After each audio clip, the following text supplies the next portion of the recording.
Hello there, YouTube crew. I'm the real deal, and today we're going to be talking about Succession. This is a dramedy that accounts the corporate succession of Logan Roy as his kids fight amongst themselves and with him as outside competition circles around to steal or buy out the family company from all of them. Some unfortunate circumstances and misunderstandings early on reveal the cracks in their relationships and ensure they will never truly be a united front due both to their traumatic experiences and fostered selfishness. Now, the show can be both hilarious and gut wrenching, and these two sides, instead of like cannibalizing each other, they really feed into each other very well. It's supremely balanced.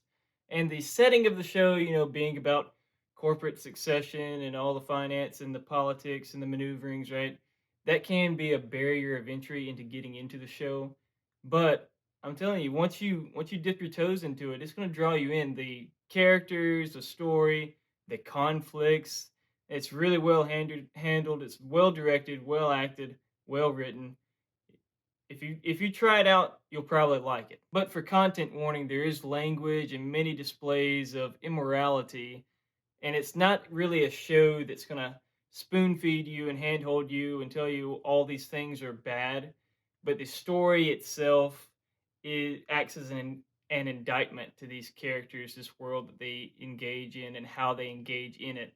Like, it's really a critique of these types of people in our world. And in that sense, it makes it a true tragedy because the whole narrative point of following these characters for so long is to strip them down and slowly expose more and more of them till you get this full understanding of what pathetic and miserable people they are, while not losing this sense of humanity about them either. It's very well done, and the show itself does have a moral point to tell you about why these behaviors are bad and wrong, but it allows you to come to that conclusion on your own, seeing how they are failing as as well, siblings, family, is spouses, right? It shows you how these decisions, you know, they operate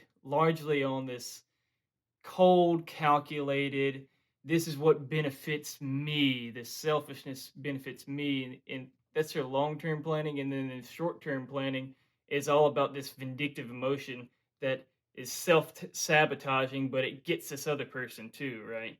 That's just the two ways that they operate. And it's really showing how this is not good behavior on any level, but it's particularly showing us in this world of business and finance. Ultimately, the thematic meaning of the show is that this is how miserable you make yourself and the world that you create when you treat others and operate in such a way that it's manipulating people as objects, objects that you either fear or objects that you just use to get what you want. And because of all that, I would have to say it definitely ranks up there with Better Call Saul and Breaking Bad. It's just a really good show. And I guess for the rest of this review, I'm going to be talking about spoilers, particularly of the finale, because I think the finale just it encompasses what the whole show is very well. It ends exactly how it should. There's no huge big turns that you couldn't see coming. Like, you could make a lot of, like, you might not be able to predict exactly how it happens, but it definitely, like, oh yeah, this is the way it had to go. And there's this grandiosity to the emotions that are occurring, but they do this really smart thing where it all culminates in just one other business decision, one other business meeting, as there had been many times before, and as there will be many times after the finale has concluded. And so, diving further, I'm really just going to focus on the succession part of, well, succession. Say Shiv, she's a great player, but she just isn't the right person for the role of CEO, right? She seemed to have this, early on she seemed to be more of a fit for it. Like, she's very competent, right? But she just doesn't possess the business acumen uh, for that role. And once she was brought into the fold, that kind of, as I talked about the stripping down of the characters, that became more clear. She's a powerhouse in some events, but in some areas, but she's just not fit for that role. Whereas Roman has his moments of greatness. Like if he wasn't such a, he's just a weak guy, and on the best of scales, you know, he's inconsistent at best. So he's never he could never be the head of anything substantial. And then there's Kendall. I think Kendall of the kids was the best decision for CEO, for successor to Logan. And yeah, all of the kids basically, at least in comparison to Logan, are nothing. But really, most of the characters within the show are kind of shown to be bull crappers as well. So I think the only really like solid, competent is Jerry, right? And there might be a few smaller characters here and there, but like as one of the major ones, Jerry, especially of the old guard, was the only one that I would really hedge any bets toward for just being an all-around candidate. But as for the kids, Shiv and Ken had potential to be serious people. Just Kendall was always the better candidate. It really was just a singular event that denied it all for him. Matson, on the other hand, is, just as nothing as the kids are on a material sense. However, he has this innate power within him that's only ever seen in the show in Logan Roy. And when he saw what Tom is, that was it.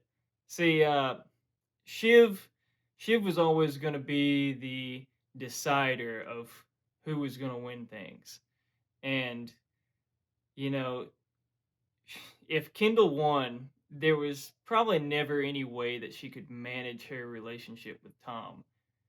But with Matson winning, it actually offers this specific niche that not only allows her to continue things with Tom, but would allow their specific dysfunctionality to continue on with their particular parameters, right?